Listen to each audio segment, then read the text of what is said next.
Close your eyes. Not because the day deserves a gentle ending.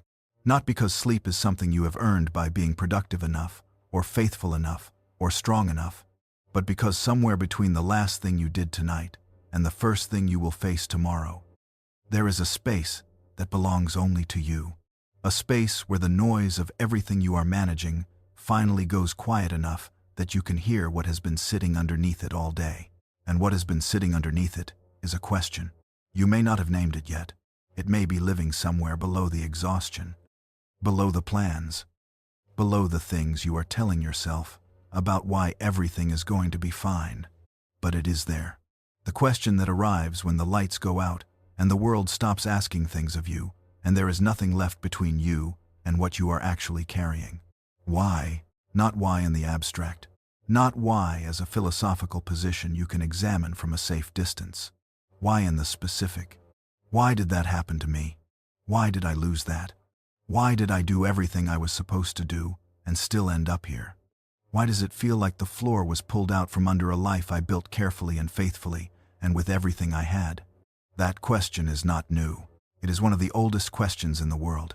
And there is a book, preserved for more than 2,000 years, inside the tradition that gave us the Bible, that did not try to answer it. It tried to do something harder than that. It tried to sit inside the question with enough honesty to make the question itself survivable. To say, without flinching and without offering the comfortable resolution that the question is always reaching for. That this is what it actually looks like when the floor goes out. And this is what remains when explanation never comes. That book is the book of Job. Most people who know the story think they know what it is about. A good man who suffered. A patient man who endured. A faithful man who lost everything and eventually got it back. That version is not entirely wrong, but it is the surface of the book, not the interior. The interior is something far stranger and far more honest than the surface suggests. And it begins not where most people think it begins. It does not begin on the ash heap. It begins in a room that Job never knew existed. A council room, somewhere above the ordinary world, where on a day that Job knew nothing about, his name came up. Not as a prayer, not as a request, not as a concern brought to the attention of heaven by someone who loved him, as a test case, a philosophical question about the nature of faithfulness itself, raised by a figure whose function in the council was to probe and challenge and refuse to let comfortable assumptions go unexamined. The wager was made. The terms were set. The permission was granted for everything Job had built his life around to be removed. And Job, who was at that moment living with more integrity than almost anyone around him, had no idea any of it was happening. Tonight, that story belongs to you, not as a sermon, not as a lesson about how to behave when things go wrong, but as what it actually is, one of the most ancient and most complete arguments with God preserved inside the Bible, a book that kept getting copied and carried across centuries because the communities that held it understood that losing it was not acceptable. A story that has been carrying people through their darkest nights, not because it gives them the answer they are looking for, but because it is honest enough about the question to be trusted by people who are still inside it. This is not a story about why suffering happens. It is a story about what remains when explanation never comes. You are not the first person to lie in the dark and wonder why. Job was there first.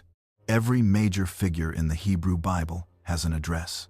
Abraham came from Ur of the Chaldeans, traditionally identified with a site in southern Iraq, though the precise identification has been a matter of scholarly discussion.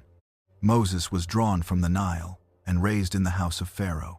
David came from Bethlehem, the youngest son of a man named Jesse, a shepherd boy so overlooked by his own family that when the prophet arrived to anoint one of Jesse's sons, no one thought to call David in from the fields. Even figures who appear briefly and then disappear are anchored somewhere.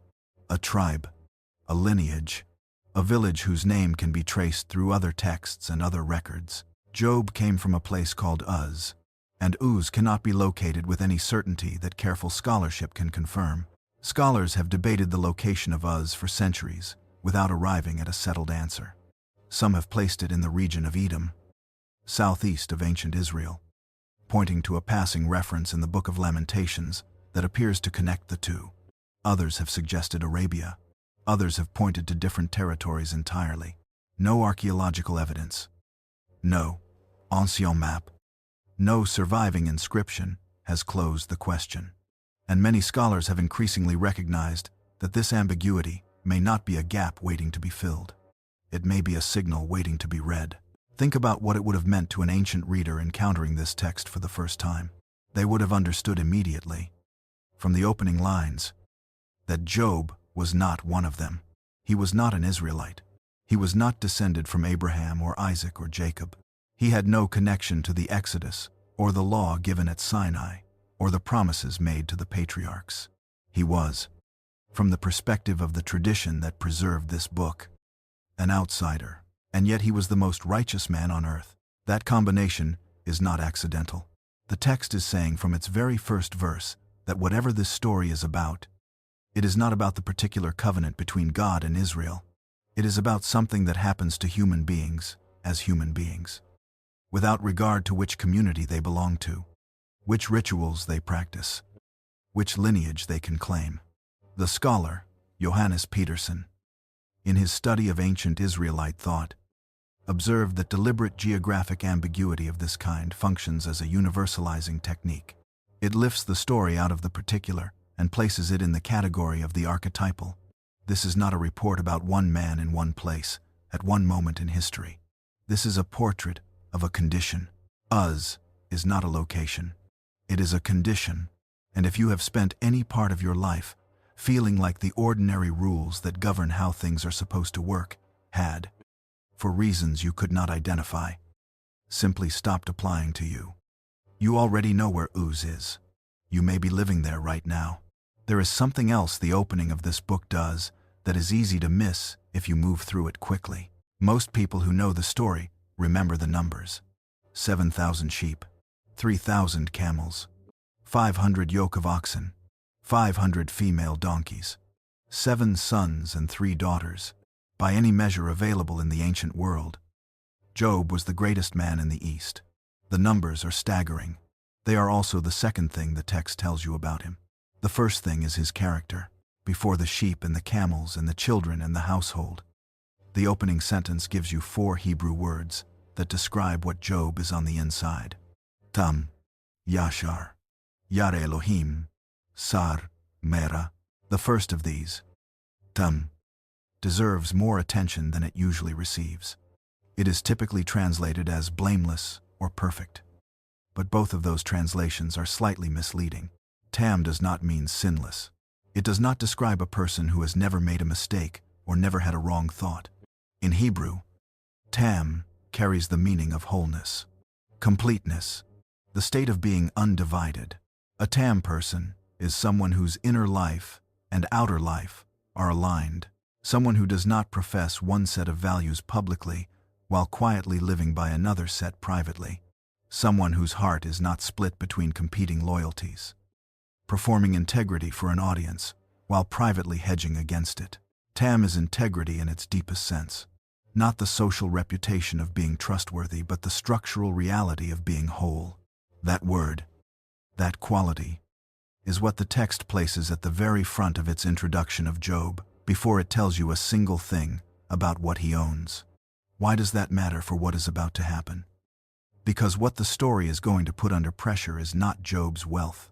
Anyone can lose wealth. What the story is going to put under pressure is the correspondence between who Job is on the inside and what his life looks like on the outside. Job has spent decades building a life that reflects his character. The wealth, the children, the standing in the community. All of it is the external expression of an internal reality.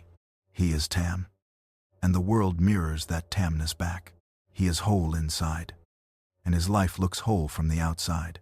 That correspondence, the feeling that the world makes sense, and that the choices you make matter, and that being the kind of person you are trying to be has visible consequences in the world you actually live in, is one of the deepest forms of comfort a human being can experience. When it breaks, something breaks that is very hard to name and even harder to repair. Not the loss of the sheep and the camels. That is terrible, but it is not the deepest wound. The deepest wound is the loss of the sense that the world is coherent, that integrity leads somewhere, that the effort of being whole connects in some real way to the shape of the life you are living.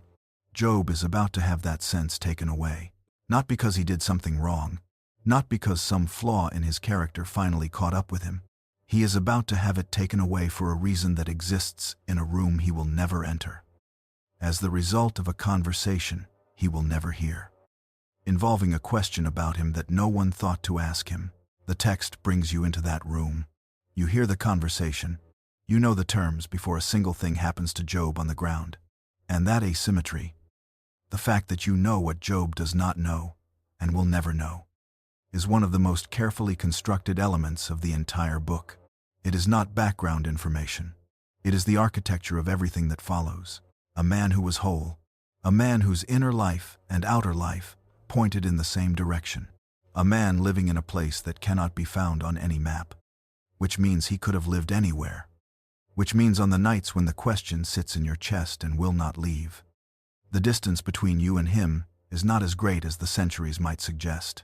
He was whole, and then one day, without warning or explanation, the world stopped reflecting that wholeness back.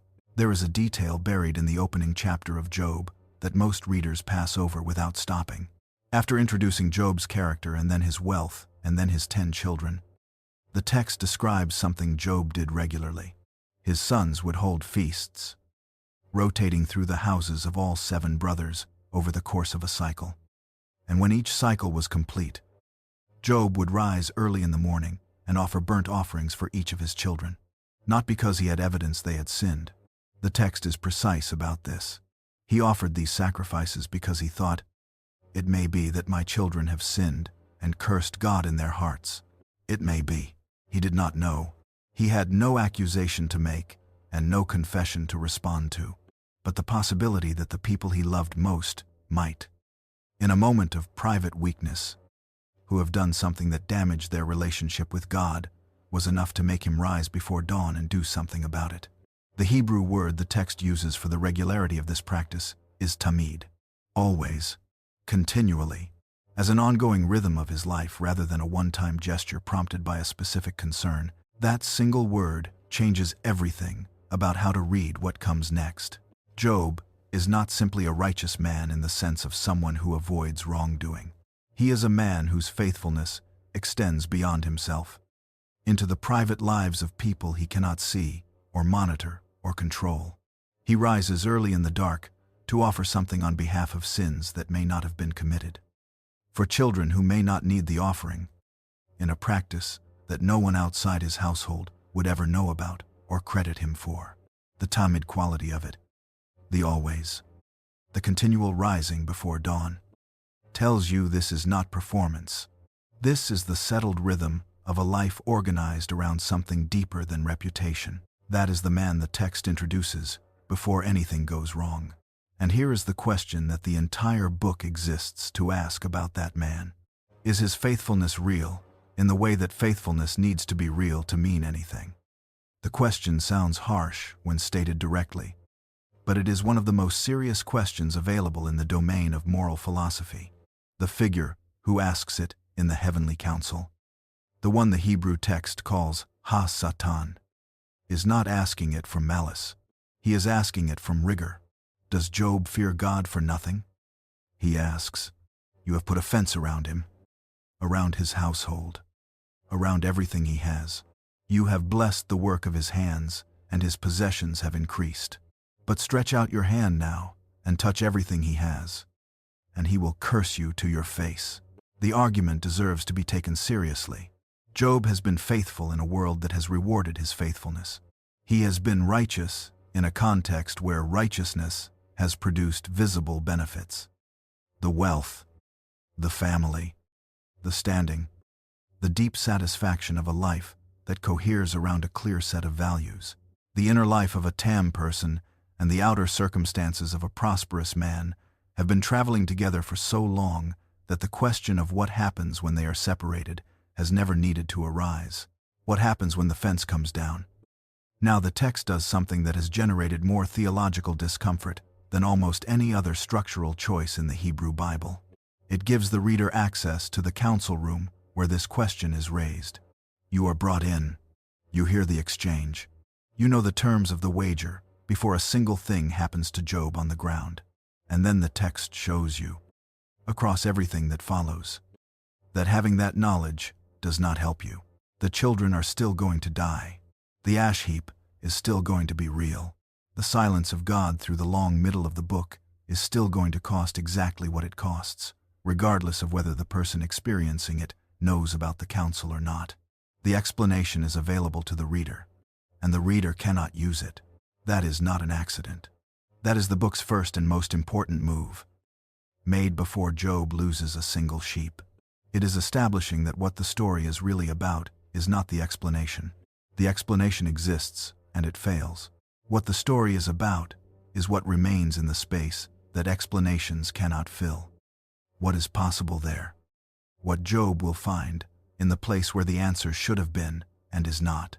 There is one more element of the opening worth attending to carefully. The text presents a permission structure rather than a simple chain of causation. Satan departs from the council, and the catastrophes follow. The book is more careful than most readings allow about who is doing what and how. Job himself will say, "The Lord gave, and the Lord has taken away." And the tradition has read that as direct attribution. The text of the opening chapters places deliberate steps between the council room and the ash heap. Steps that resist a simple account of divine causation without absolving God of involvement. The book is refusing to simplify the mechanism in either direction, and that refusal is itself meaningful. It is the text's way of acknowledging that the relationship between suffering and divine presence is more complex than any clean theological account can fully capture. Job does not know any of this. He knows the tamid rhythm of his mornings. He knows his 7 sons and 3 daughters. He knows the correspondence between who he is and what his life looks like. And then the first messenger arrives.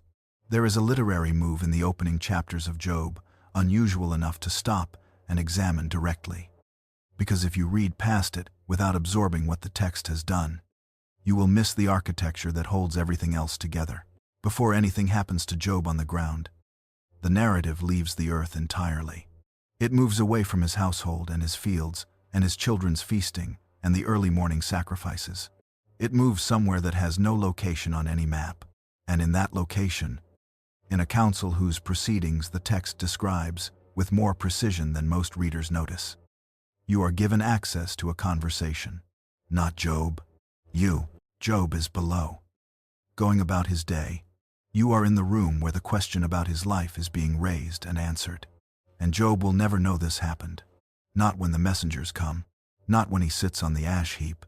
Not when God speaks from the whirlwind at the end. Not at any point in the story does anyone tell Job about the council room. He lives the entire story without the information the reader holds from the very beginning. Sit with that, because it matters more than most readings acknowledge. The figure who raises the question is called Satan in the Hebrew text. This is not a proper name. It is a title, a role description, meaning something close to the accuser or the one who opposes. In the world of this text, Satan is not the cosmic enemy of God that developed in later theological traditions. He is a member of the divine council with a specific function. He challenges. He probes. He refuses to let the comfortable assumption stand. And the question he raises is not a small one. Does Job fear God for nothing? 4 words. And underneath those 4 words is a problem that runs through every serious conversation about goodness and motivation and what it means for faithfulness to be genuine rather than circumstantial. Satan is asking whether the faithfulness is structural or circumstantial. Whether the goodness that exists when the world reflects goodness back is the same goodness that would exist when it does not. Whether Tam is a quality Job has, or a quality the fence around Job has been maintaining for him. Whether a faithfulness that has never been tested under conditions that would reveal its true nature can be said to be real in the way that faithfulness needs to be real to mean anything. This is not a cynical question. It is a rigorous one. God agrees to let it be answered. The fence will come down, and the text does not offer a justification for this. No theodicy. No framework within which the decision makes comfortable theological sense. It reports what happened in the council room and then moves back to earth, leaving the reader holding the weight of what was decided without any cushioning to absorb it. That is deliberate. A book that wanted to comfort you would have explained the council. It would have provided a framework within which the permission granted could be understood as consistent with the character of a God who loves Job. The book of Job does not do that. It shows you the counsel, places the information in your hands, and then proceeds to demonstrate that having the information does not protect you from the weight of what follows. You know the reason, and knowing the reason does not help. This structural move is the most important thing in the book, and it is accomplished before Job has lost a single animal. It is establishing the terms on which everything else will be read. The question this book is really asking was never what is the explanation. The book gives you the explanation and shows you its inadequacy. The real question is what remains when explanation is not enough. What is possible in the space the explanation cannot fill? What Job will find, if he finds anything, in the place where the answer should have been and was not. The reader is in the council room. Job is on the ground. And between those two positions, between the reader who holds the explanation and Job who will never receive it, the entire theology of the book unfolds. Now there is one more thing worth noting before the story moves back to earth. The question Satan raises is a question about Job specifically, but it is also a question about every person who has ever organized their life around a relationship with God in a world where that organization seemed to produce results. Every person who has ever risen before dawn to do what faithfulness requires when no one was watching. Every person who has built a life around integrity and found that the world, for a long time, seemed to reflect that integrity back. Does anyone fear God for nothing? Is it possible to be genuinely faithful rather than strategically faithful? Can a human being hold on to the relationship when the benefits that accompanied it are removed?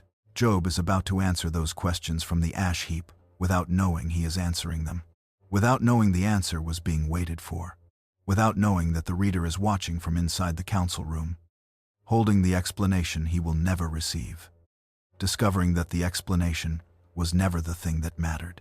4 messengers, each one arriving before the previous has finished speaking. The oxen were plowing and the donkeys feeding beside them. And raiders came and took them and struck down the servants with the sword. And I alone have escaped to tell you. While that messenger is still speaking, the second arrives. Fire fell from heaven and burned up the sheep and the servants. And I alone have escaped to tell you. While that messenger is still speaking, the third arrives. 3 raiding parties came and took the camels and struck down the servants. And I alone have escaped to tell you. While that messenger is still speaking, the fourth arrives. Your sons and daughters were eating and drinking wine at the oldest brother's house. And a great wind came from across the wilderness and struck the 4 corners of the house, and it fell on the young people. And they are dead. And I alone have escaped to tell you. Read the structure of that again. Each messenger arrives before the previous one is finished. The losses do not arrive in a sequence that allows for processing. They come in a cascade that does not pause. The livestock, the servants, the camels, and then held back for last, the children, and every single messenger ends with the same phrase. I alone have escaped to tell you. That repeated phrase is doing something specific. It is the sound of a world collapsing while producing witnesses. Everything is being destroyed, and the destruction keeps generating people whose only remaining function is to describe the destruction to the person who is losing everything. The repetition across 4 consecutive arrivals creates a rhythm that is not comfort. It is the rhythm of a life being dismantled in real time, while the person whose life it is stands there, receiving the inventory of what has been taken. This is one of the most carefully constructed loss sequences in ancient biblical narrative. And what it is constructing is not dramatic effect for its own sake. It is replicating in the form of the prose itself what catastrophic loss actually feels like from the inside. When things fall apart the way they fall apart for Job, they do not space themselves out generously so that the person receiving them can move through grief before the next thing arrives. They come faster than the mind can integrate them. The result is not grief in the ordinary sense. not the clean, progressively deepening sorrow that has a shape and a direction and eventually a bottom. The result is the temporary short-circuiting of all the normal systems of response. A kind of internal suspension that is not peace, but the inability to feel the full weight of what has happened before. More weight arrives. Job stands there receiving 4 messengers who keep arriving before the last one has finished. And then he moves. He tears his robe. He shaves his head. He falls to the ground. These are not performances. In the ancient Near East, these gestures were the body's way of making internal devastation visible and legible to the community around it. When grief is too large for language, when there are no words proportionate to what has happened, the body does something physical. The robe that clothed a man of standing is torn. The head is shaved. The upright posture that says "I am managing" gives way entirely. These gestures are the correct response to loss this large in the tradition that produced this text. To stand composed in the face of what Job has just been told would be a kind of lie. The tearing and the shaving and the falling are the acknowledgement that the weight is real and the body will not pretend otherwise. And from the ground, Job speaks, "Naked I came from my mother's womb, and naked I shall return. The Lord gave, and the Lord has taken away. Blessed be the name of the Lord." This passage has been quoted in funeral services and pastoral conversations across many centuries. It has been held up as the model of faithful response to loss. The thing a righteous person says when the worst has happened. And on one level that reading is correct. What Job says here is extraordinary. It is the product of a character shaped over a long time into something capable of reaching for God even from the ground. But reading those words as a statement of resolved peace, as evidence that Job has found a way to be genuinely at rest with what happened, is reading something into the text that is not there. Look at what the words actually say. "Naked I came from my mother's womb, and naked I shall return." This is not comfort. This is the stripping away of every illusion the ordinary mind uses to insulate itself from the reality of its own vulnerability. Job is saying that the baseline human condition is absolute poverty. We arrive with nothing. We leave with nothing. Everything in between is given. The children, the wealth, the standing. None of it was ever permanently his, in the way that permanence requires something to be truly owned. It was given, and given things can be taken back. That is not peace. That is the recognition of a truth that most people spend their entire lives not looking at directly, because looking at it directly is almost unbearably difficult. The Lord gave, and the Lord has taken away.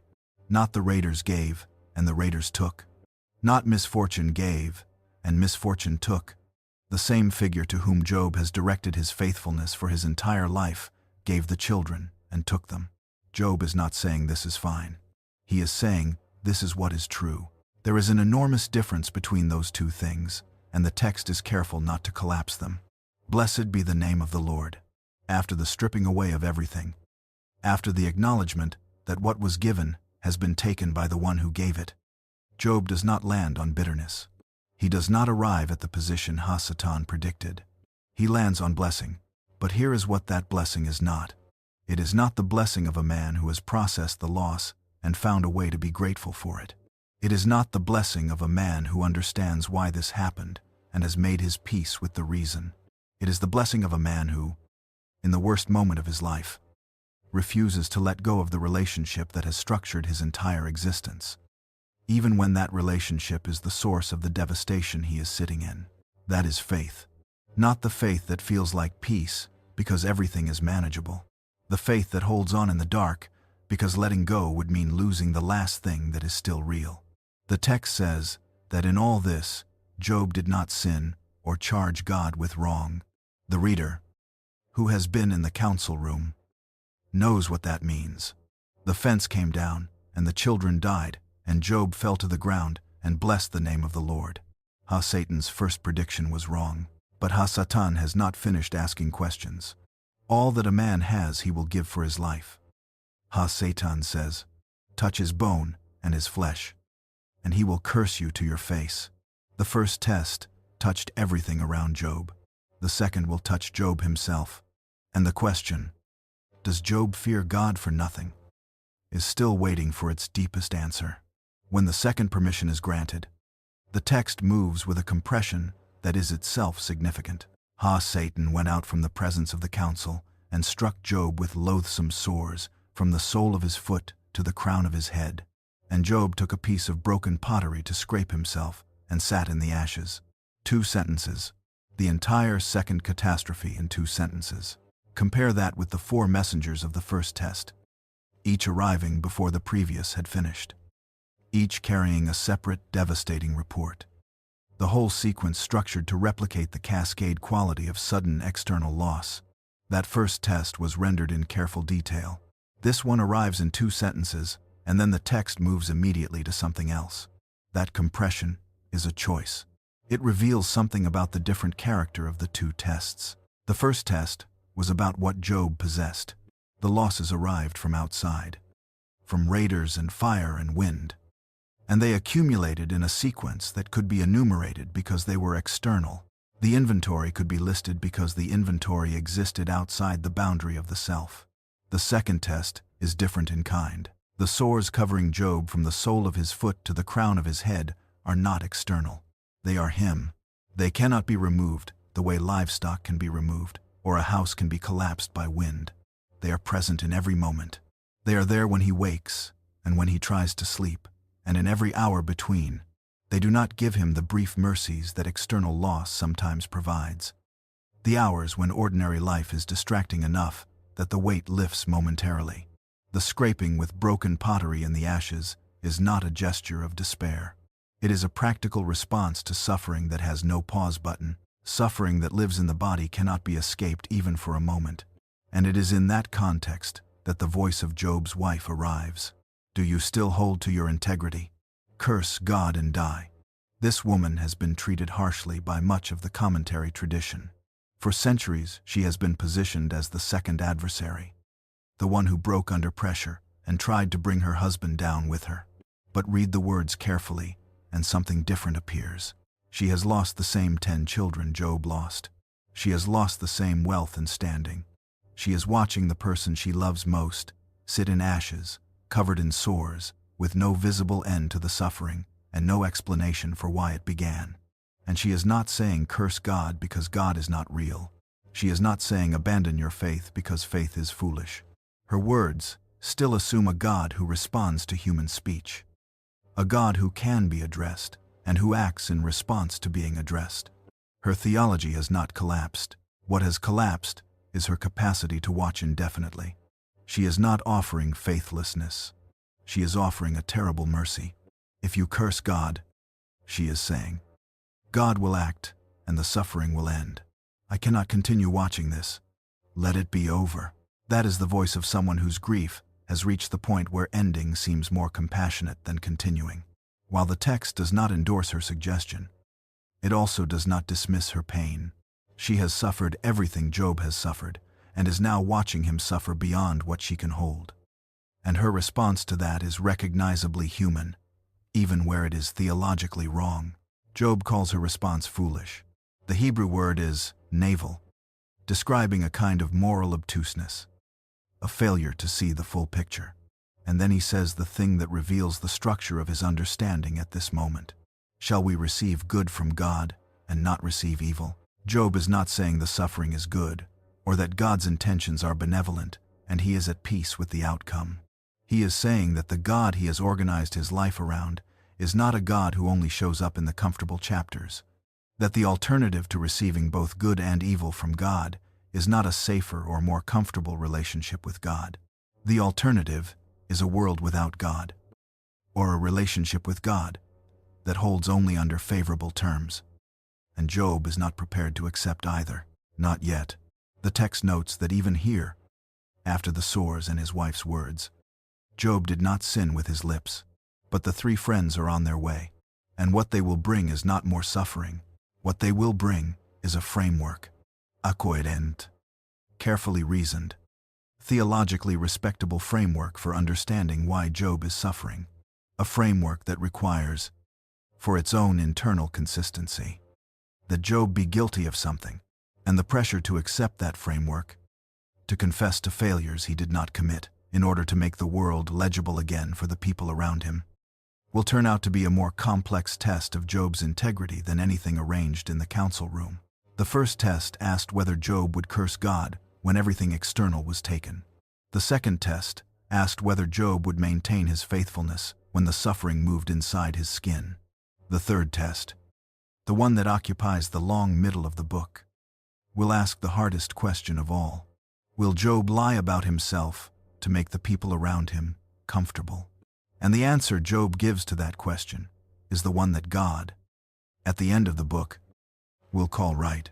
Eliphaz, the Temanite, Bildad the Shuhite, Zophar the Naamatite.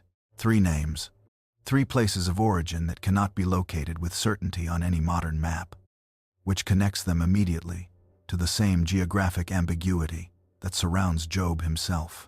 The text is doing the same thing again, making them untethered, making them belong everywhere rather than somewhere specific, making them available to every reader who has ever had a friend arrive in a crisis carrying the very best of intentions and, in the end, make everything worse. They heard. The text says they heard about all the evil that had come upon Job, and they came, each from his own place, having agreed together to show him sympathy and comfort. Everything about that sentence deserves attention. They came from their own places. This was not a spontaneous encounter. They coordinated. They made plans. They reorganized their lives around the news of what had happened to their friend. Whatever will go wrong when they open their mouths, you cannot accuse these men of indifference. The world is full of people who hear about suffering and feel bad about it from a comfortable distance and intend to reach out and never quite do. The 3 friends are not those people. They heard that someone they loved had lost everything, and they came. The journey was right. Whatever is wrong with what follows, the journey itself was right. When they saw Job from a distance, they did not recognize him. This detail is devastating in its quietness. These are men who knew Job well enough to coordinate a joint response to his suffering.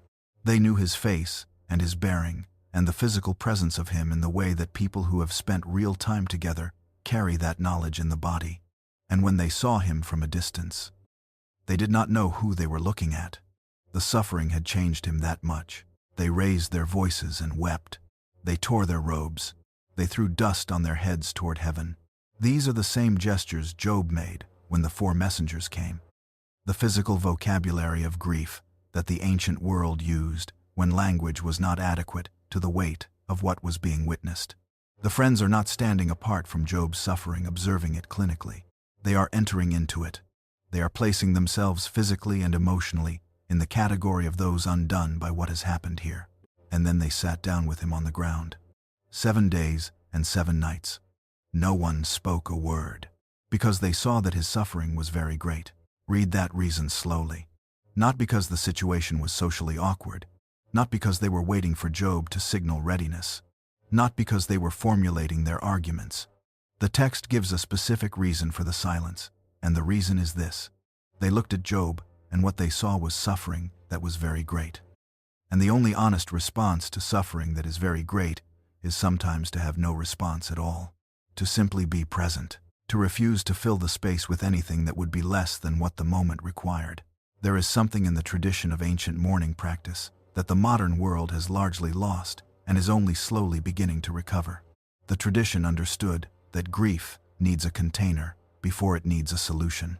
It needs a space in which it is allowed to be fully itself, where it does not have to perform recovery or demonstrate progress or justify its own intensity, before any conversation about meaning or what comes next can be useful.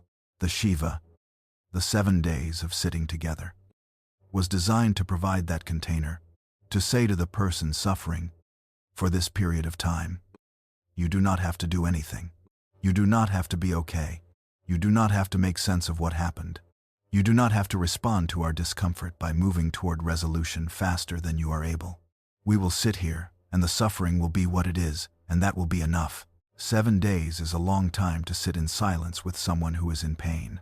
If you have ever tried to do something like that, even for an hour, you know how difficult it is.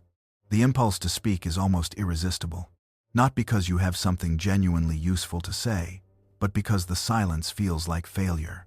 It feels like you are not doing anything. It feels like the suffering person must be wondering why you came if you are just going to sit there. It feels like your presence is inadequate, and that words, any words, would at least demonstrate that you are trying. But that feeling is about you, not about the person you are sitting with. The three friends resisted that feeling for 7 days. That is a genuine act of discipline and love. It requires a particular kind of courage to remain present with suffering you cannot fix. To resist the pressure to do something that would relieve your own discomfort at the cost of the space the sufferer needs. The 7 days before they spoke was the most truthful thing these three men did in the entire book of Job. It was the moment when their love for Job expressed itself most purely.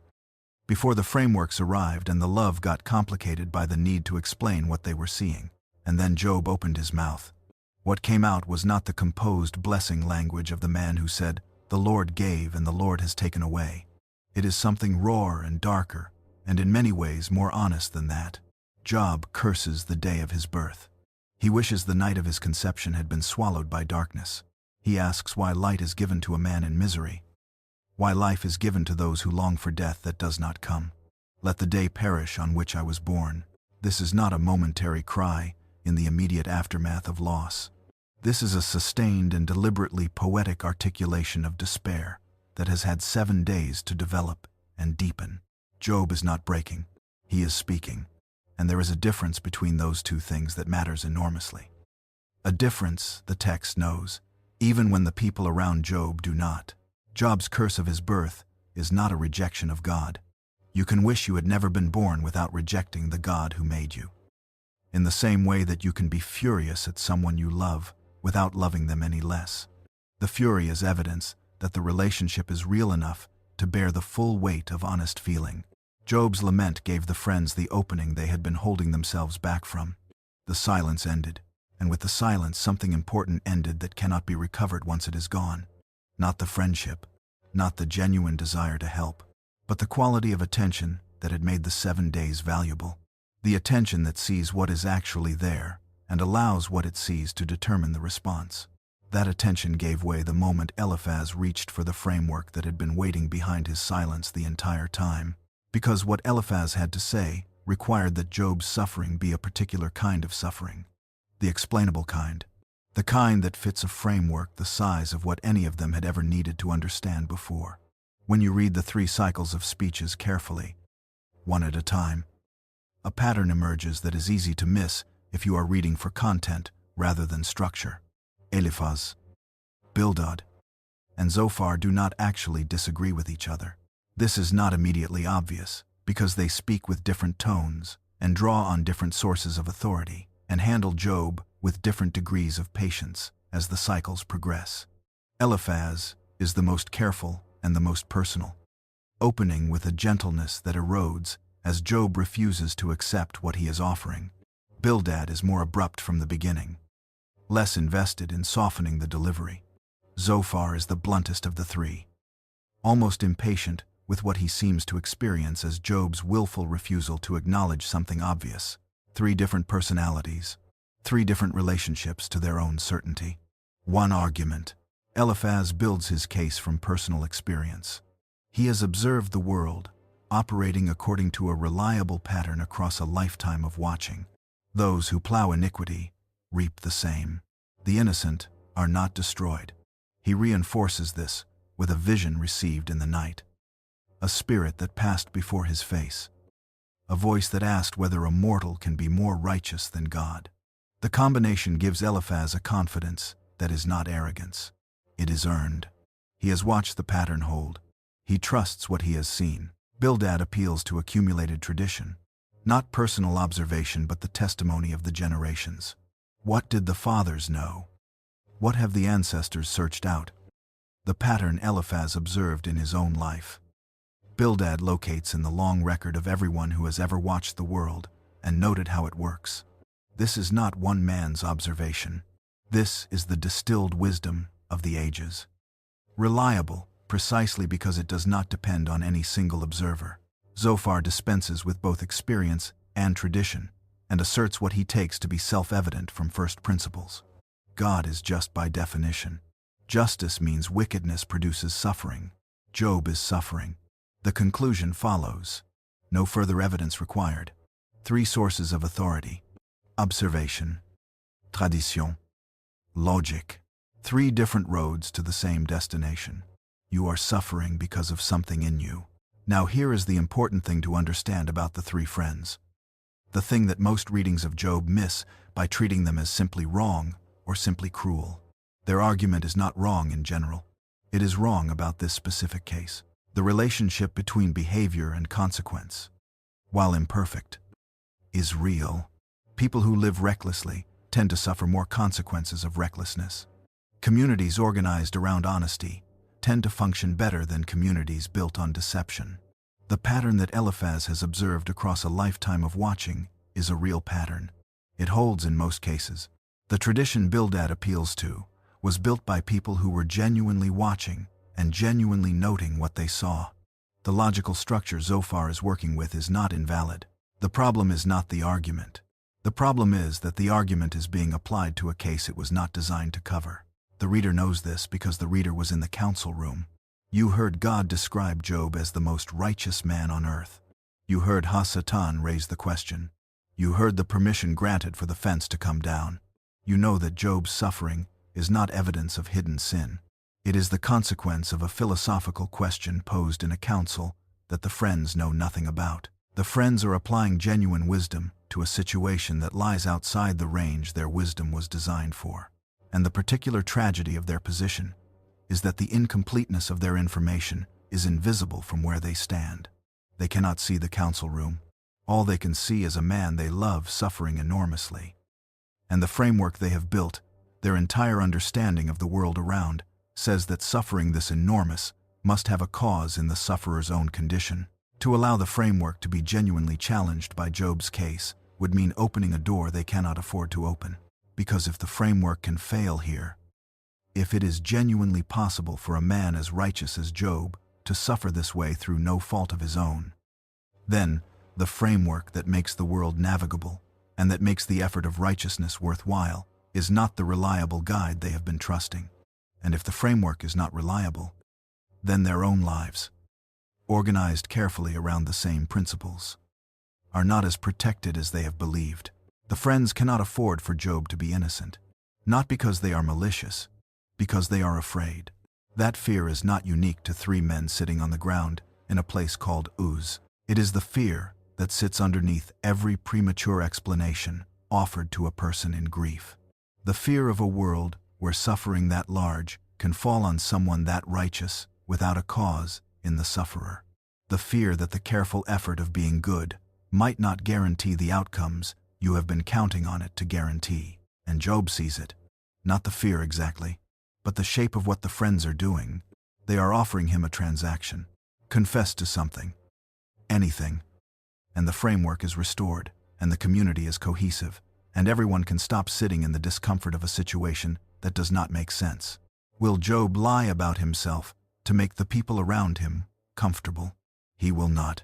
That refusal, sustained across the long middle of the book in the face of increasing social pressure and increasing isolation, is what God will ultimately call right, not the composed blessing of the opening chapters, though that mattered, not the silence of endurance, though endurance costs something too, the refusal to perform a confession that is false, the insistence on the truth of his own experience even when the truth is socially inconvenient and theologically disruptive and costs him the solidarity of the only 3 people who came.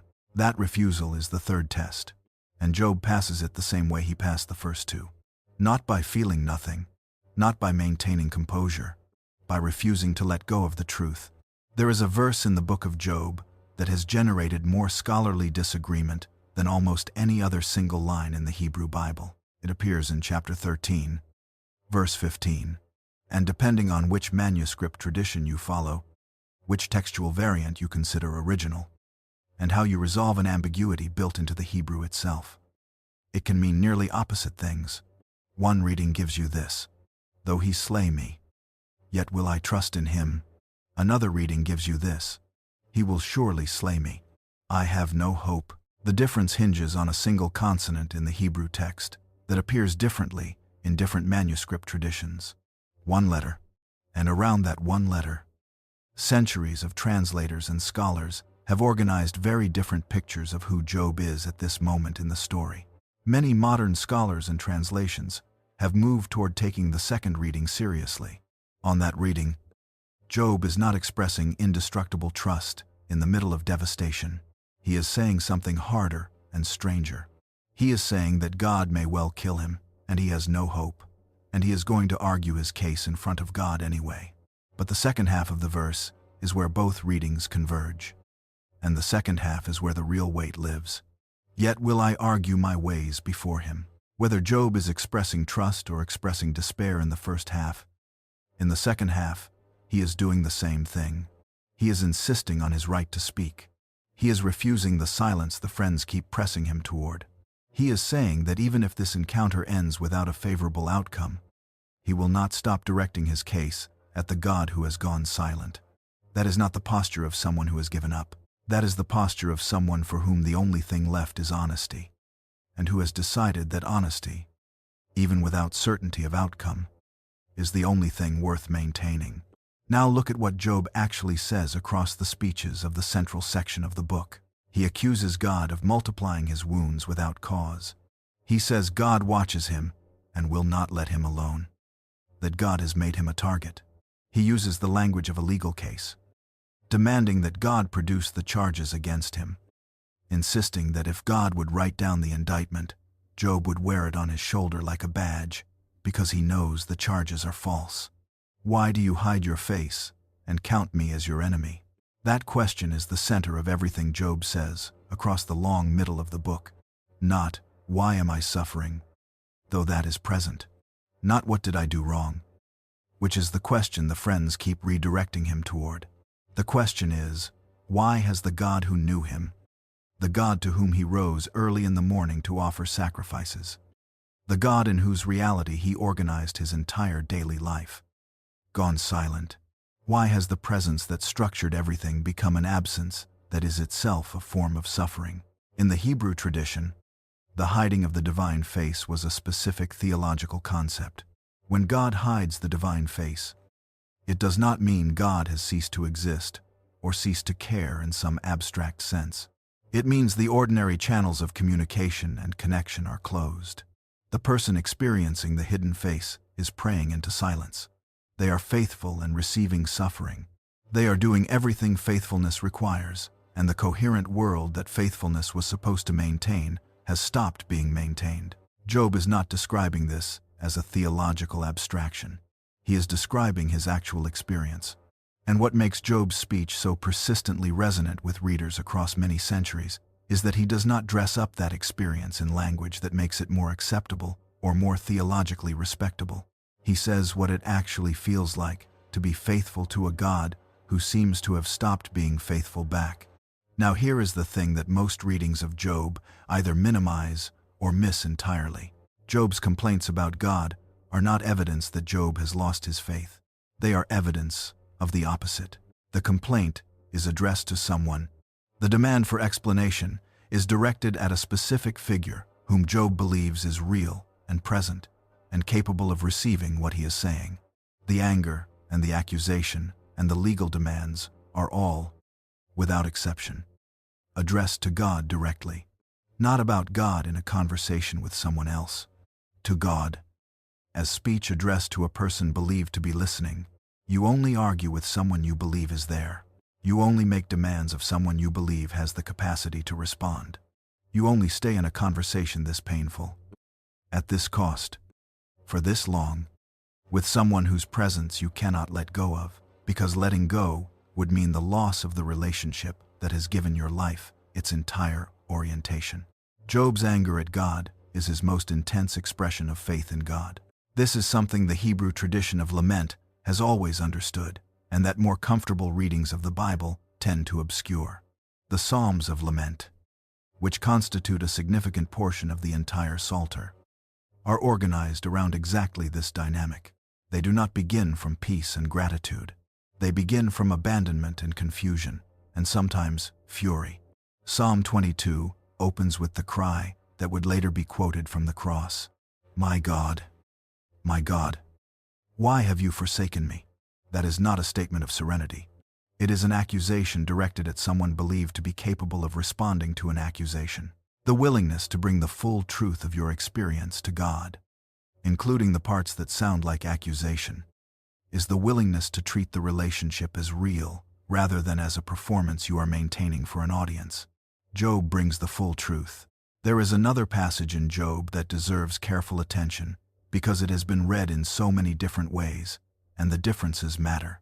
In chapter 19, Job says something that breaks through the legal framework of his argument and reaches towards something harder to name. I know that my Redeemer lives, and that in the end he will stand on the earth, and after my skin has been destroyed. Yet in my flesh I will see God. I myself will see him with my own eyes, and not as a stranger. The Hebrew word, translated as Redeemer, here is goel, a legal term referring to the kinsman who comes to the defense of a family member in trouble, who redeems what has been lost, who stands up for the one who cannot stand up alone. Job is using it in the context of the legal framework he has been constructing. He is imagining someone who will take his side, who will not let the silence be the final word. But the passage reaches beyond the legal framework in its final image. I myself will see him, and not as a stranger. That phrase is the heart of everything Job has been reaching toward across the long middle of the book. Not as a stranger. Job does not want to see God as someone who does not know him. He wants to see God as someone who does know him, who has always known him, who was present for every early morning sacrifice and every choice of integrity when no one was watching, and every day on the ash heap. He wants to be seen, fully and truly, by the God who he has always believed was seeing him. That is what Job is asking for underneath all the legal language and all the accusations and all the demands for a fair hearing, not an explanation. To be known by the one he has always believed was knowing him. And at the end of chapter 42, after the whirlwind and the restoration, God speaks to Eliphaz and says the sentence that changes everything about how the preceding 37 chapters should be read. You have not spoken of me what is right, as my servant Job has. The friends defended God. They maintained the framework that protected God's reputation. They argued carefully and persistently that God was right and Job must be wrong. God rebuked them. Job accused God of hiding his face and counting him as an enemy. Job demanded a fair hearing. Job said things that would create significant difficulty in most religious communities. God called it right. The distinction the book is drawing is not between accurate theology and inaccurate theology. Both sides said things that were true in general. The distinction is between speech that comes from honest engagement with reality and speech that comes from the need to protect a framework. The friends chose the framework when it came into conflict with truth. Job chose the truth. God called it right. Honest speech to God is not faithlessness. The book of Job says, on the record, in the clearest possible terms, that it is the most faithful thing available to you. For the long middle of the book, God has been silent, not absent from the text. The friends have been talking about God throughout. Job has been talking to God throughout. The entire debate has been organized around the question of what God is doing and why. But in terms of God's own voice entering the narrative and saying anything directly, there has been nothing since the opening council. Chapter after chapter of human beings talking about God, and then in chapter 38, the silence ends. Then the Lord spoke to Job out of the storm. The Hebrew word translated as storm here is Sarah. It is not a gentle word. Sarah is violent storm, the kind of weather that requires you to hold on to something, the kind of wind that makes ordinary navigation impossible and ordinary reference points unreliable. It is the natural world operating at a scale that overwhelms the human capacity to manage or predict or stand comfortably within. And it is in that overwhelming weather that God chooses to speak, not in the still small voice. That is Elijah's encounter. From a different book, a different moment, a different need. Elijah had run from the world in exhaustion and needed to be drawn back gently. The The still small voice was right for that particular man at that particular moment. Job has been demanding that God show up through the long middle of this book. The storm is the form of arrival that matches the intensity of the demand. Here I am. God seems to be saying by choosing this form. In a form you cannot ignore, and cannot manage, and cannot reduce to the size of any framework you are carrying. What God says is not what Job asked for. Job asked for an explanation. He asked for the charges against him to be listed, so he could respond to them. He asked for a fair hearing before someone who could mediate between a man and the God who made him. He asked, most fundamentally, for the why. What God gives him instead is questions. Where were you when I laid the foundation of the earth? Tell me. If you have understanding, who determined its measurements? Have you entered into the springs of the sea? Or walked in the recesses of the deep? Have the gates of death been revealed to you? Can you bind the chains of the Pleiades, or loose the belt of Orion? Do you know when the mountain goats give birth? Do you observe the calving of the deer? For 4 chapters, God asks Job questions about the structure and scale and wildness of the created order. Questions about the foundations of the earth, and the movements of the stars, and the behavior of creatures that do not answer to human authority. Questions that span from the cosmic architecture of the universe down to the nesting habits of the hawk and the wildness of the warhorse. Questions that no human being can answer. And none of those questions answer what Job asked. Readers have been sitting with the whirlwind speech across many centuries, and the interpretations are wide. One reading hears the speech primarily as a rebuke. God is overwhelming Job with the scale of divine knowledge and power to establish that the creature has no standing to demand explanations from the Creator. On this reading, Job's silence after the speech is the appropriate acknowledgement of overreach. That reading has a problem that the text itself creates. God subsequently tells Eliphaz that Job spoke what was right, and the friends did not. If the whirlwind speech is primarily a correction of Job's overreach, it becomes very difficult to explain why God immediately validates Job's speech over the speech of the friends who defended God throughout. Another reading, associated with scholars including Claus Westermann among others, hears the speech as a reorientation rather than a rebuke. Job has been asking why. The whirlwind is offering a different question. Not why did this happen to you, but what kind of world do you actually live in? Do you understand the scale of it? Do you have any idea how many things are operating in it that have nothing to do with you, and that you cannot see, or understand, or control? When God asks about the chains of the Pleiades, God is pointing to something real. The universe is organized in ways that human beings can observe, but cannot govern. The mountain goats give birth on their own schedule. The hawk soars on its own terms. None of it is organized around human welfare or human frameworks, or human need for things to make sense from the inside. The world is not about Job. That statement, when received not as a dismissal, but as a reorientation, changes the shape of the question Job has been asking.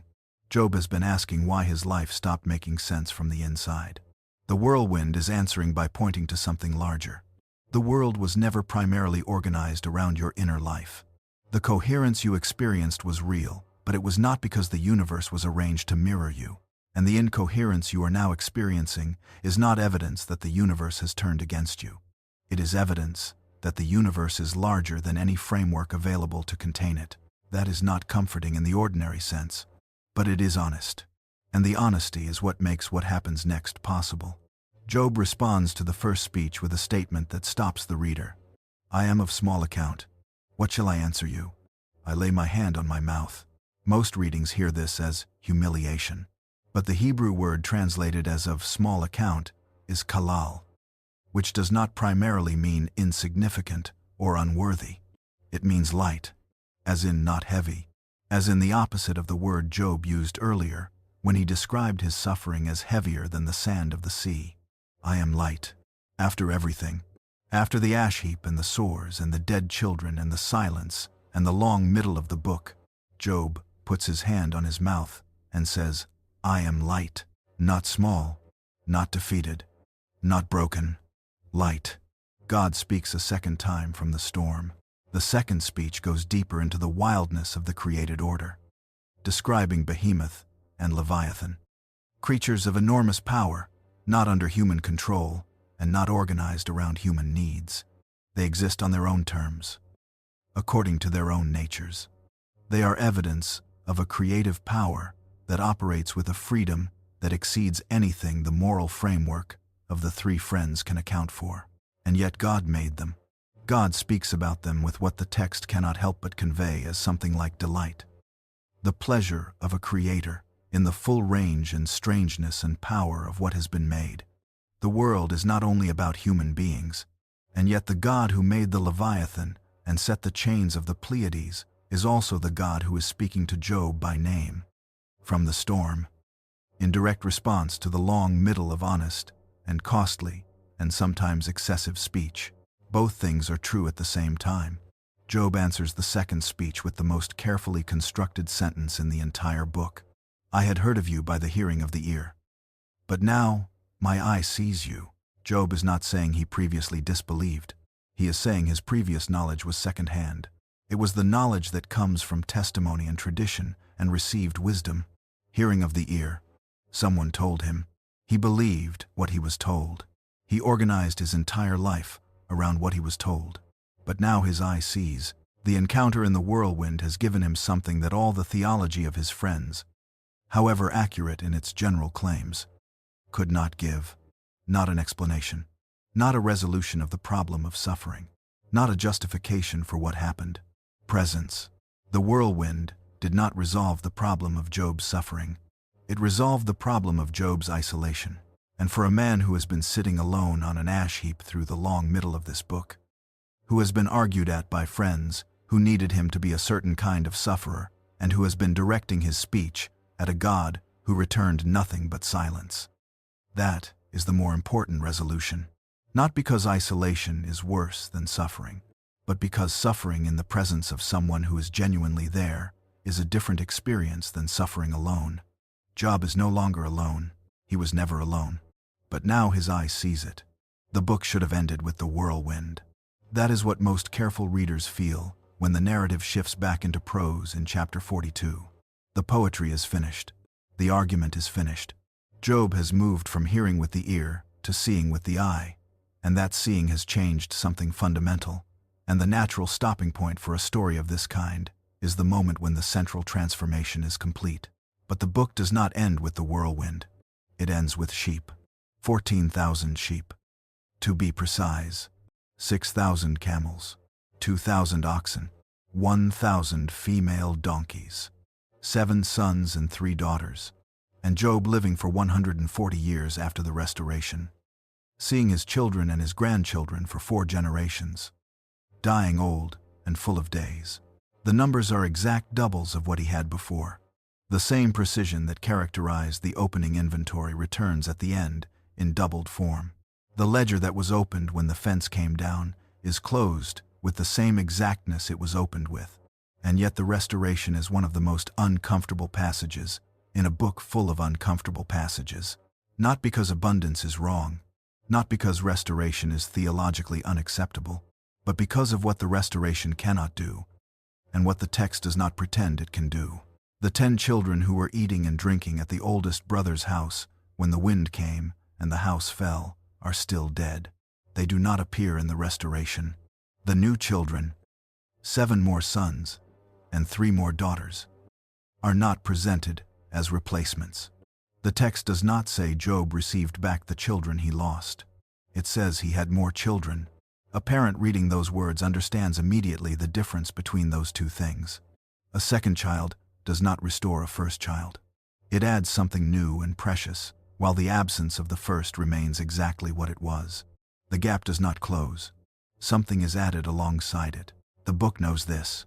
The silence around the original children in the restoration is not an oversight. It is the text being honest about the permanent nature of certain losses. Some things that are taken cannot be given back in the form they were taken. Some gaps that are opened cannot be closed by doubling the surrounding abundance. The world can become abundant again, and that abundance is real and worth receiving, and it does not erase what was lost. There is also the matter of what happened in the middle. The ash heap was real. The sores were real. The long debate was real. The experience of being argued at by three friends who needed his suffering to confirm their theology was real. The restoration does not reach backward and make any of it not have happened. Job lived through it. It shaped him. The Job who sits at the end of the book with 14,000 sheep is also the Job who sat on the ash heap. Both are true simultaneously. The restoration follows the suffering without canceling it, reading the restoration as the point of the story. The place where everything that came before is justified is a misreading that the book itself prevents if you are paying attention. The point is not that Job got his things back. The point is what happened in the whirlwind before the things came back. The point is what Job said that was right, and what the friends said that was wrong, and what it cost Job to maintain his honesty under sustained pressure to perform a faith that would have been tidier than the truth. The restoration is an epilogue to the real story, not a conclusion. What the restoration is actually doing, read carefully, in context, is confirming that the world is still a world in which abundance is possible.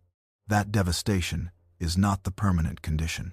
That the loss was not the final word about what Job's life is. The restoration does not justify the suffering, but it refuses to let the suffering be the last thing said. There is a difference between those two things, and it is worth sitting with. Justification would say the suffering was worth it. The restoration does not say that. It does not reach back into the ash heap and retroactively make it acceptable. It simply places abundance after devastation and allows them both to be true simultaneously in a life that is larger than either one. Now there is another element of the restoration that receives far less attention than it deserves. God's response to the three friends. After speaking with Job, God turns to Eliphaz. My anger burns against you and against your two friends. For you have not spoken of me what is right, as my servant Job has. Therefore take 7 bulls and 7 rams, and go to my servant Job, and offer up a burnt offering for yourselves. And my servant Job shall pray for you, for I will accept his prayer. Read that carefully. The friends who defended God, who maintained the framework that protected God's reputation for justice, who argued carefully across 3 full cycles that God was right and Job must be wrong, are the ones God rebukes. And they are required to go to Job, to bring their offerings to him, to have him pray for them, the most righteous man on earth. The man they spent the long middle of the book suggesting had some hidden condition that accounted for his suffering, is the man through whom their own reconciliation with God must be mediated. That reversal is enormous and specific. It tells you that accurate claims about God can be made in ways that God considers wrong, that defending the right theological position for the wrong reasons, from the need to protect the framework rather than from honest engagement with the reality in front of you, is itself a kind of failure. The friends said true things, but they said them in service of their own comfort rather than in service of truth. And that difference turns out to matter in the economy of the book's final verdict. There is one more detail the restoration includes that deserves attention before this section closes. The text gives Job's second set of daughters names: Yemimah, Keziah, and Kiran-Happuch. It does not give names to the original daughters. And then it says something striking in its ancient context. Among all the children of Job there were none so beautiful as his daughters, and their father gave them an inheritance among their brothers. In a cultural setting where daughters did not normally stand first in the order of inheritance, where wealth and land transferred through the male line, Job gave his daughters what he gave his sons. This is the last specific detail the text chooses to tell you about how Job lived after the whirlwind. Not a theological summary, not a statement about what Job had learned, a specific action with a specific cost and a specific meaning in the world he inhabited. After everything, after the ash heap and the whirlwind and the seeing and the transformation, Job gave his daughters an inheritance among their brothers. The encounter with God in the whirlwind produced something visible in how Job lived afterward, something that showed up in how he treated the people around him, including those whom his culture did not normally place first in the order of inheritance. Job came through the fire, and on the other side of the fire, his daughters inherited. Imagine sitting by a window late at night, long after everyone else has gone to sleep, holding a book so old that the language it was first written in belongs to a world that no longer exists. You are not a scholar. You are just someone who has been through something and cannot sleep and somehow ended up here. In this particular dark, with these particular words, that is, in a sense, how the Book of Job has always been found, not primarily in classrooms or libraries, though it has lived there too, primarily in the dark, by people who needed something that the more comfortable books were not providing, who found, in a text whose origins no one can fully trace and whose date may never be fixed with certainty, something that the precisely dated and carefully situated books could not give them. The honest answer about when Job was written is that no one knows. This may not be a gap that scholarship can easily fill. It is built into the text itself, woven into the same deliberate ambiguity that placed Job in a location no one can find and gave him an identity no genealogy can trace. The book resists being pinned to a moment in the same way it resists being pinned to a place. And after centuries of careful investigation, the conversation about when Job was written has not converged on a settled answer. If anything, the more carefully scholars have looked, the more complex the question has become. What can be said with reasonable confidence is that the text, as we have it, is almost certainly not a single composition from a single hand at a single moment. The prose sections that open and close the book, the narrative of the wager and the losses and the restoration, have a different character than the long poetic dialogues at the center. The prose has the feel of traditional storytelling, spare and formulaic, with a directness that feels very old. The poetry is something else entirely, dense, difficult, saturated with imagery that strains against the edges of language, full of words that appear nowhere else in the Hebrew Bible, and that translators have been arguing over for centuries. Many scholars have concluded that these two layers came from different contexts and possibly different periods, that the poetic dialogues were developed separately and eventually placed within the prose framework to create a larger and more complex work than either element alone would have been. But scholars disagree, sometimes sharply, about which layer is older, which was shaped to fit the other.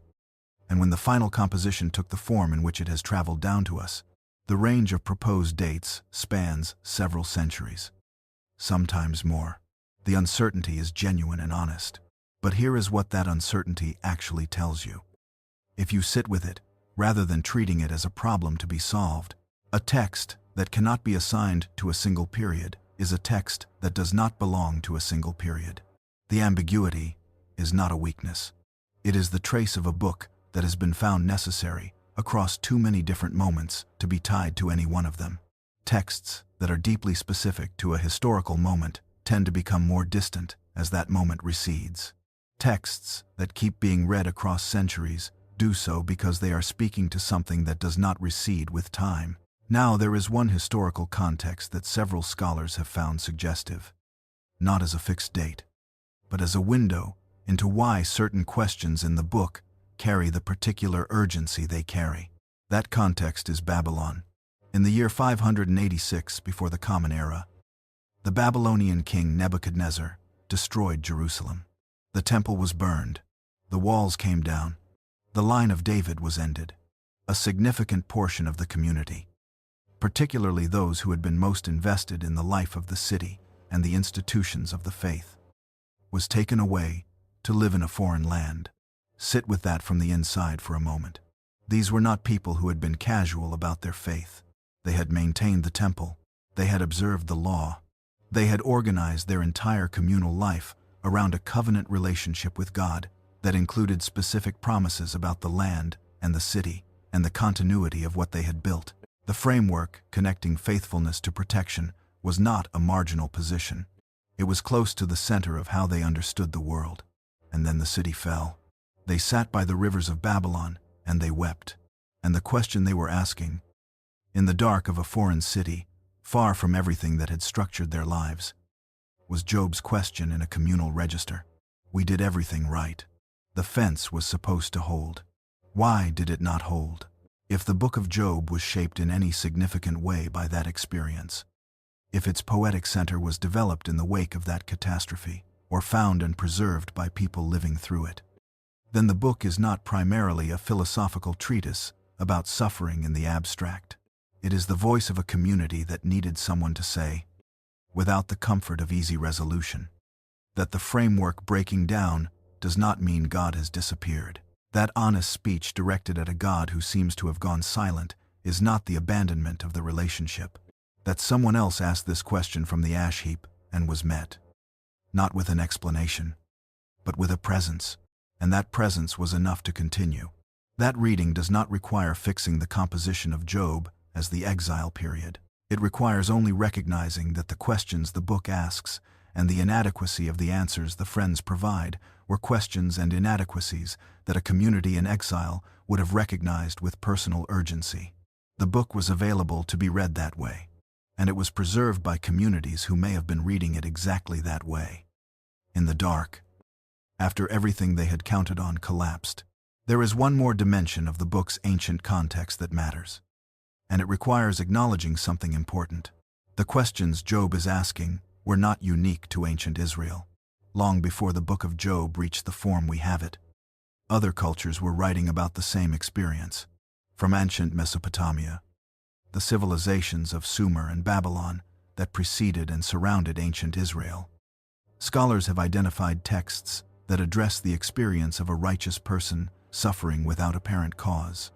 One Zuch text, sometimes called Man and His God, describes a sufferer who laments his condition and eventually finds relief through prayer and divine restoration. Another, a Babylonian text known as the Poem of the Righteous Sufferer, sometimes referred to by its opening words, which translate roughly as, "I will praise the Lord of wisdom," describes in considerable detail a man of high standing who loses everything and who eventually receives restoration after unexplained suffering. The parallels with Job are real. Both traditions involve righteous sufferers. Both involve loss without clear explanation, rooted in the sufferer's own wickedness. Both involve eventual restoration. But stand back and look at what these parallel texts do and what Job does, and a difference emerges that is more significant than the similarities. In the poem of the righteous sufferer, the sufferer praises throughout. He laments, but he does not argue.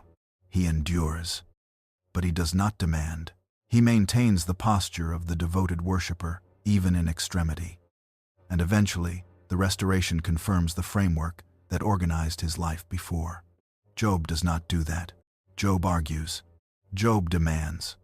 Job refuses the confession that would smooth everything over. Job insists that the relationship with God be real enough to bear speech that sounds more like accusation than worship. And at the end of the book, God validates that insistence over the careful theological performance of every other character. The book of Job took a form that existed across the ancient Near East, a form with a conventional ending built into it, and pushed it to the place where the conventional ending would have arrived. And then it kept writing from inside the breaking. That is what has kept it alive across the centuries, while texts that stayed within the comfort of the conventional form have not traveled as far or as deep. The breaking is the contribution, the willingness to stay with the question past the point where staying is comfortable, to insist on honesty about what unexplained suffering actually does to the frameworks we build our lives around. That willingness is what makes the book speak to people who are inside the experience, rather than safely outside it. You are not the first person to sit in the dark with this book and find in it something that the more comfortable books could not give. You are not the last. There is a night in the book of Genesis that most people know by its outcome, but have never fully sat with in its darkness. Jacob is traveling back to the land of his birth after 20 years away. He is about to face his brother Esau, from whom he fled after deceiving their father and taking the blessing intended for the firstborn. He has sent his family and his possessions across the ford of the Jabbok River, and he is alone on the near bank in the dark. And a man comes and wrestles with him until the breaking of the day. The man cannot prevail against Jacob. Jacob will not let the man go until the man blesses him. The man touches the socket of Jacob's hip and puts it out of joint. Jacob still will not release his grip. The man gives Jacob a new name, and the tradition has long interpreted that name Israel, as meaning something in the range of one who strives with God. Though the precise etymology remains a matter of scholarly discussion, most people remember the name change and the limp. What they do not always sit with is the full strangeness of what it required to produce them both. Jacob is alone in the dark. In a fight he did not start. Against an opponent he cannot identify. He does not know if he can win. He does not know if winning is possible, or what winning would mean. He does not know how the night ends. He knows only that he is in it, and that releasing his grip before something has been given is not something he is willing to do. He demands a blessing from the one who is hurting him. He gets it, but he also gets the limp. The wound and the blessing arrive together. The limp does not cancel the blessing. The blessing does not erase the limp. They travel together out of the darkness and into the day. And Jacob carries both of them for the rest of his life. That night is the nearest relative in the tradition to what Job does across the long middle of the book. The move is the same at its core. I will not let go of this relationship, even if this relationship is currently the source of my pain. I will not release my grip on the God who permitted this, even if that God is also the one who is wounding me. I am staying in this until something is given. The name, Israel, which becomes the name of the entire people, carries the wrestling inside it. The community that preserved the book of Job, that copied it across centuries and carried it through catastrophe, understood themselves as people whose relationship with God included the possibility and even the expectation of struggle. Not struggle against God in the sense of rejection. Struggle with God in the sense of genuine engagement. The engagement that does not maintain polite and managed distance from the difficulties of the relationship, but enters into those difficulties directly. Holding on, refusing to let go, insisting that the encounter means something. Now consider one other figure from the same tradition. Moses, at the foot of Sinai after the golden calf, stood between God and the people and would not move. When God announced the intention to destroy the people and begin again, Moses pushed back directly. He appealed to God's reputation among the nations. He invoked the promises made to the patriarchs. He held his ground, and the text says, God relented. A human being, standing in the gap, refusing to release his grip, changed the direction of what had been announced. That is the tradition Job belongs to. Not a tradition of silent acceptance. Not a tradition of performed composure in the face of things that do not make sense. But a tradition that understands the relationship with God as strong enough to bear the full weight of honest engagement. Strong enough to bear argument. Strong enough to bear the speech that sounds more like accusation than worship. Elie Wiesel, who survived the Nazi concentration camps and spent the rest of his life writing about what it means to maintain faith in the presence of suffering that has no adequate explanation, returned to the book of Job many times. He approached it not primarily as a philosophical text, but as a human one, as the document of a tradition that had looked directly at unjustified suffering and refused to look away. Wiesel noticed something about Job that is easy to miss. Job never stops speaking to God. Throughout the long middle of the book, through all the arguments with the friends and all the demands for a fair hearing, Job continues to address God directly, not about God in a conversation with someone else, to God, as speech addressed to someone believed to be there and listening. The continuing address is itself faithfulness. You only keep speaking to someone you believe is present. You only keep making demands of someone you believe has the capacity to respond. The speech is not evidence that Job has given up on the relationship. It is evidence that he has not. The address continues because the relationship continues. Even through everything, Job holds on, across the ash heap and the sores and the silence and the long debate. Job holds on, and the God who eventually speaks from the whirlwind does not rebuke him for holding on. God comes to the one who held on, not to the friends who protected the framework at the cost of truth, not to the man who would have accepted the comfortable explanation and moved smoothly toward resolution, to the man who held on through everything and would not release his grip until the encounter was real. He gets the whirlwind. He gets questions that do not answer his question and that somehow, in ways difficult to fully explain, change everything. He gets to see. Jacob walked away from the Jabbok with a limp and a new name, and a blessing that the darkness had produced and the daylight carried forward.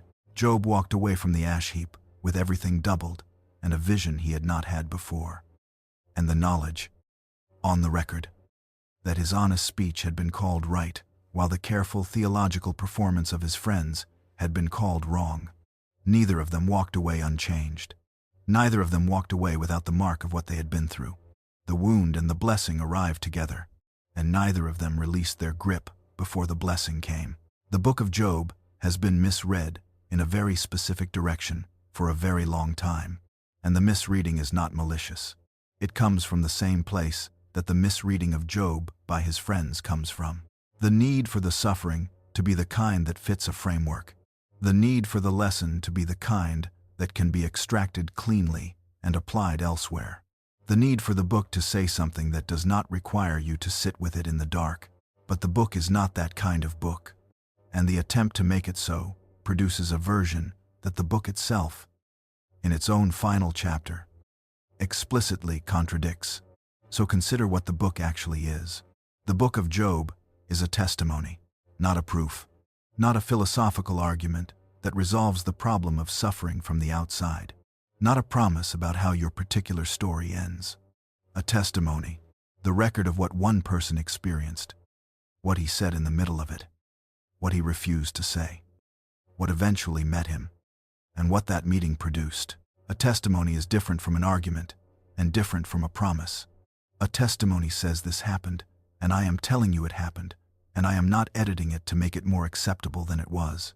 A testimony preserves the difficulty alongside the resolution. It does not pretend the difficulty was smaller than it was in order to make the resolution look more impressive. Job is that kind of testimony. It preserves the ash heap alongside the whirlwind. It preserves the long middle of honest and sometimes excessive speech alongside the 4 chapters of divine response. It preserves the restoration without pretending the restoration erases what came before it. It holds all of it together without collapsing any part of it into another. The book of Job is also a portrait of what faith looks like when it is stripped of everything that is not faith. Not the faith that functions because the world reflects it back. Not the faith held in place by the fence of visible blessing and coherent circumstances. The faith that remains when the fence is gone. The faith that is left when the correspondence between inner life and outer world breaks down and does not repair itself on any timeline that makes sense. That faith does not look peaceful from the outside. It looks like Job on the ash heap. It looks like a man whose friends do not recognize him because the suffering has changed him that much, and who refuses to perform a recovery he has not had, and who keeps directing his speech at a God who is not answering, and who will not let go of the relationship, even as the relationship seems from every angle to have let go of him. That is what faith looks like when the comfortable version is no longer available, and the book is something else too. Something the final chapter makes unmistakably clear. The book of Job is a vindication of honest speech, not comfortable speech, not the speech that protects God's reputation and confirms the framework and makes the people around you feel that their understanding of the world is safe. The speech that is true to what is actually happening. The speech that says what the ash heap actually feels like from the inside. The speech that does not perform a peace that is not there, or confess to a sin that was not committed, or accept an explanation that does not fit the experience. God says, on the record, in the clearest possible language, that Job spoke what was right, and the friends did not. The friends were defending correct theological positions with genuine care. Their intentions were good. Their arguments were not without foundation, and God rebuked them. Job was saying things that would make most religious communities deeply uncomfortable, and God called it right. What does that tell you about what matters in the speech of a human being who is suffering?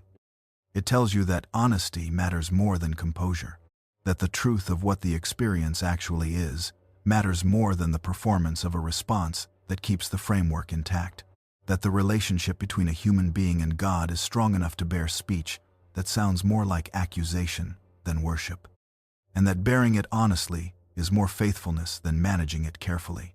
The book of Job is also, finally, an image of what comes through, not what comes through unscathed, not what comes through unchanged. What comes through? Job comes through carrying the wound and the blessing together. The way Jacob carried the limp and the new name together out of the darkness at the Jabbok. The sores heal. The wealth returns. The daughters receive their inheritance alongside their brothers. Job sees 4 generations of his children before he dies, old and full of days. But he carries forward the ash heap too. He is the man who sat there. He will always be the man who sat there. The restoration does not reach back and make the sitting not have happened. It places abundance after devastation and allows both to be true simultaneously in a life that is larger than either one. Not unchanged. Not without the wound. But through. There is a reason the book of Job has outlived every answer that has ever been offered to the question it asks. The answers are not wrong. Exactly. They are the best available attempts by serious people trying to address a genuine problem. Some are sophisticated, and some are comforting, and some are both. But none of them have closed the question. The question is still open. The book is still necessary. And the reason is not mysterious once you see it clearly. An answer to the problem of suffering resolves the problem from the outside. From a theoretical position above the experience. By placing the experience within a framework that makes it comprehensible. But the people who most need what the book of Job offers are not above the experience. They are inside it. And from inside it, the framework that comprehends it from the outside does not reach. What reaches is a testimony. Someone was here before you. Someone sat in this specific place. The place where the floor has gone out and the framework has broken, and the God who was supposed to hold it together has gone silent. And stayed. Not because they had the answer. Not because they could see how it ended. But because releasing the grip before something was given was not something they were willing to do. And something was given, not the explanation. Something the whirlwind brought that explanations have never been able to deliver. Something that took a man from hearing with the ear to seeing with the eye. Something that resolved not the problem of his suffering but the problem of his isolation. Which turned out to be the more important resolution. The most sophisticated move in the entire book of Job is the one that most discussions of it overlook. Because it is not made through argument. It is made through structure. The reader is given the explanation in the first 2 chapters. You were in the council room.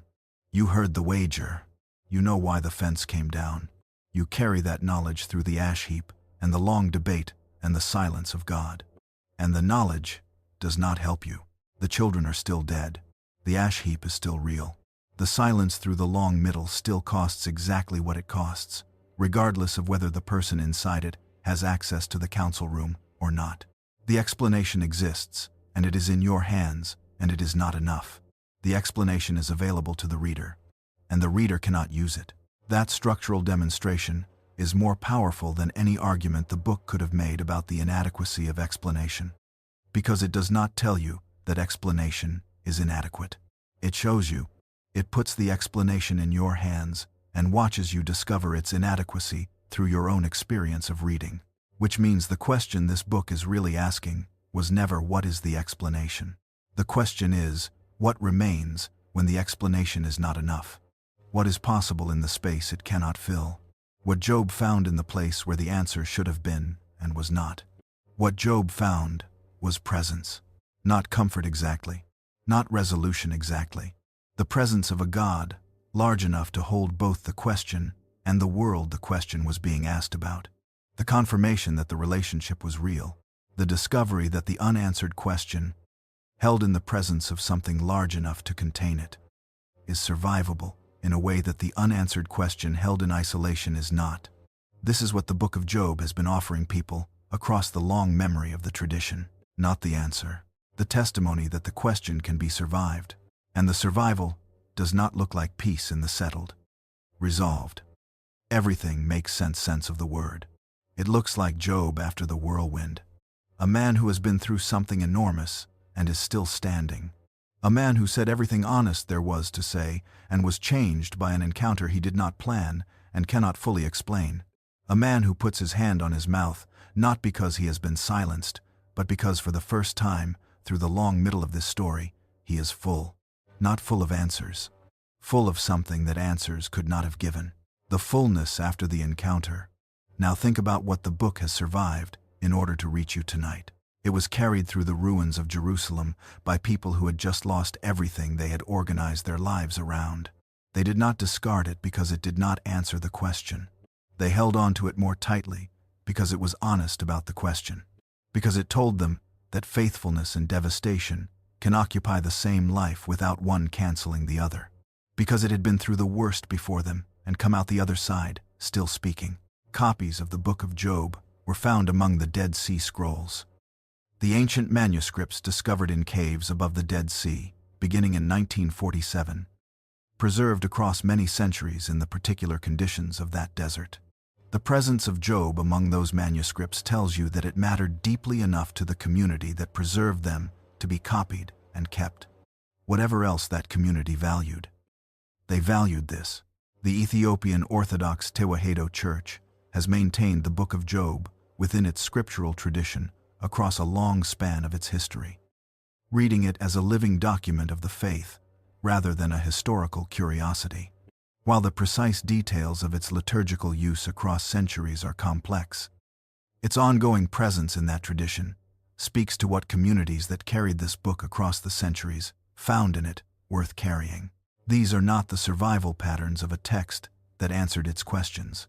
These are the survival patterns of a text that was honest enough about the questions to be trusted by people who were still inside them. And one more thing, the most important thing, say the honest thing. Say it directly, and say it with the full weight of what is actually true. Say it, knowing that the relationship is strong enough to bear speech that sounds more like accusation than worship. Say it, knowing that the God of this tradition showed up for the man who said it and called it right, and did not show up for the men who protected the framework at the cost of truth. Say the honest thing, and then hold on, because the ash heap is not the last word. It never was. The night is deep now. Whatever you carried into this night, the question without an answer, the loss without a reason, the place in your life where the correspondence between who you are trying to be and what the world is giving you back has broken down. It has been carried before, by a man who had no more access to the explanation than you do, by a man who sat on the ash heap without knowing about the council room, without knowing that there was any reason at all behind what was happening, without knowing whether the God who had gone silent would ever speak again, without knowing how the story ended. He did not know any of that. He knew the sores. He knew the silence. He knew what it felt like to be faithful for a long time and to have the world stop reflecting that faithfulness back, and to not know why, and to have the people who came to sit with him need him to be a certain kind of sufferer, and to refuse to be that kind of sufferer, because the truth mattered more than the comfort their need for it would have provided. And he talked to the God who was not answering, as if the silence were not the final word, not with composure, not with the settled peace of someone who has found a way to be at rest with what is happening, with the rawness of someone who is still in the middle of it, saying things that are excessive and sometimes go further than they should, because that is what the ash heap produces, and the book does not pretend otherwise. He held on, and something came, not with an explanation, not with the resolution that closes the gap between what happened and what should have happened, with a presence large enough to hold both the question and the world the question was being asked about, with the confirmation that the relationship was real enough to bear the weight of honest speech, with the encounter that took him from hearing with the ear to seeing with the eye, and he walked away carrying the wound and the blessing together. Both, not one or the other. Both. You do not have to resolve your question tonight. You do not have to arrive at the place of peace that makes everything feel acceptable, because that place may not be reachable from where you are right now. And the Book of Job is not asking you to reach it before morning. It is asking you to do something simpler and harder than that. It is asking you to hold on, to say the honest thing to the God who is large enough to receive it, to stay in the dark the way Jacob stayed by the Jabbok, not knowing how the night ends, but refusing to release the grip before something has been given. The friends wanted Job to be a certain kind of sufferer, the kind whose suffering was explainable, the kind whose grief could be fitted into a framework that made the world feel safe, the kind who would perform acceptance rather than insist on honesty. Job refused, and across the long memory of the tradition, the book has been on Job's side. It is on your side too. Whatever you are carrying tonight, you are not required to make sense of it. You are not required to be at peace with it. You are not required to produce a spiritual posture that looks like trust, when what it actually feels like is confusion and grief, and sometimes something very close to fury. You are required only to be honest with yourself about what the ash heap actually feels like from the inside. Honest with God about the gap between the life you have been trying to live and the life you have been given. Honest about the silence and what the silence costs. That honesty is not faithlessness. The tradition that preserved this book says that honesty is the most faithful thing you can bring. The presence that Job found in the whirlwind is not confined to the ancient world. The God who came to the man on the ash heap is the same God present in your room tonight, in your particular dark, at the end of your particular day, with your particular question sitting in your chest unanswered. The same God who asked Job where he was when the foundations of the earth were laid. The same God who spoke of the chains of the Pleiades and the nesting of the hawk and the wildness of the Leviathan. The same God who came in the storm after the long silence. The silence you may be in right now may not be the silence of absence. The book of Job asks you to consider that the whirlwind comes for the ones who hold on. So let your breath slow now. Let your body be as heavy as it wants to be. Because you have been carrying things today that deserve to be set down. At least for these hours. At least for this night. You do not have to figure anything out before morning. You only have to be here. In this room. In this dark. Breathing. Holding on in the quiet way that the body holds on when the mind finally agrees to rest. Job was on the ash heap, and God found him there. Not because the ash heap was resolved, because Job was there, and the God of this tradition is a God who comes to where people actually are. Not a God who waits for people to arrive somewhere more presentable before showing up. You are where you are tonight. That is enough. The night is not empty, and the one who holds the night has been holding it since long before your question began, and will be holding it long after this particular dark gives way to morning. Rest now. You are held. The ash heap is not the last word. It never was.